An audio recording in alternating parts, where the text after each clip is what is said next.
ದಲ್ಲಿದ್ದು ಒಬ್ಬ ಹಳ್ಳಿನಾಡಿನ ರೈತರಾಗಿ ಅವತ್ತು ಓದಿಸಿ ಇಂತ ಸಾಧನೆ ಮಾಡ್ಲಿಕ್ಕೆ ಕೊಟ್ಟಂತ ಅವ್ರು ನಿಜವಾದಂತ ಕಾಯಕವಿಗಳಂತ ನಾನು ಈ ಪ್ರಶಸ್ತಿಯನ್ನ ಅವ್ರಿಗೆ ಮಡಲಿಗೆ ನಾನು ಮುಗಿಸ್ಲಿಕ್ಕೆ ಇಚ್ಛಿಸ್ತೀನಿ. ಹಾಗಾಗಿ ನಮ್ಮ ಅಪ್ಪ ಅಮ್ಮಗಳು ವೇದಿಕೆಗೆ ಬಂದು ಅವರಿಗೆ ಈ ಪ್ರಶಸ್ತಿ ಸಲ್ಲಬೇಕಂತ ನಾನು ಈ ಮೂಲಕ ಅವ್ರನ್ನ ಬೇಡಿಕೊಳ್ತಾ ಇದ್ದೇನೆ. ದಯಮಾಡಿ ತಾವುಗಳು ಬರಬೇಕು. ನಮ್ಮ ಕುಟುಂಬದ ನಮ್ಮ ಅಕ್ಕ ಅಣ್ಣ ಎಲ್ಲರೂ ಬಂದಿದ್ದಾರೆ. ಅವರೆಲ್ಲರೂ ನಮ್ಮ ಮಾಮಾರು ಕೂಡ ಬಂದು ನನಗೆ ಸಹಕಾರ ಕೊಡ್ಬೇಕಂತ ವಿನಂತಿಸ್ತಾ ಇದ್ದೇನೆ ಮೇಡಮ್. ಬೇಗ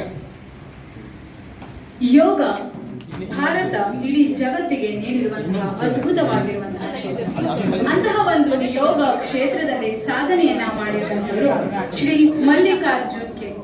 ಇವರು ತಮ್ಮ ಪಾಲಕರಿಗೆ ಈ ಒಂದು ಪ್ರಶಸ್ತಿಯನ್ನ ನೀಡಿದ್ದೀನಿ ಅಂತ ಹೇಳ್ತಾ ಇದ್ದಾರೆ. ಅವರ ಪತ್ನಿಯವರು ಕೂಡ ಬಂದಿದ್ದಾರೆ. ಅವರ ಕುಟುಂಬದವರೆಲ್ಲರನ್ನೂ ಕೂಡ ಆತ್ಮೀಯವಾಗಿ ವೇದಿಕೆಗೆ ಕರೀತಾ ಇದ್ದೇವೆ.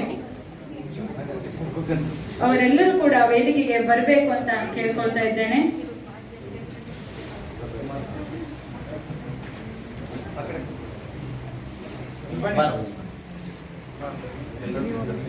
ಬಹಳ ಬಡತನದಲ್ಲಿ ಸಣ್ಣ ಮಕ್ಕಳಿದ್ದ ನಮ್ಮನ್ನೆಲ್ಲ ಹೊಲದಲ್ಲಿ ಬೆಳೆಸಿ ಕೆಲಸ ಮಾಡಿ ಇವ್ರು ನಿಜವಾದಂತ ಕಾಯ್ಕೆಗಳು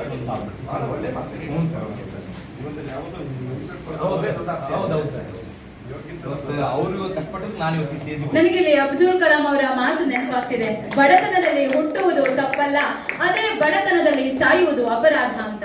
ಅಂತಹ ಒಂದು ಬಡತನದಲ್ಲಿ ಇದ್ದು ಇಷ್ಟೊಂದು ಸಾಧನೆಯನ್ನ ಮಾಡಿ ಈಗ ಸಮಾಜದಲ್ಲಿ ಗುರುತಿಸಿಕೊಳ್ತಿದ್ದಾರೆ. ಅವರಿಗೆ ನಿಮ್ಮೆಲ್ಲರ ಪರವಾಗಿ ಮತ್ತೊಮ್ಮೆ ಮಗನೊಮ್ಮೆ ಅಭಿನಂದನೆಗಳನ್ನ ಸಲ್ಲಿಸುತ್ತಿದ್ದೇವೆ.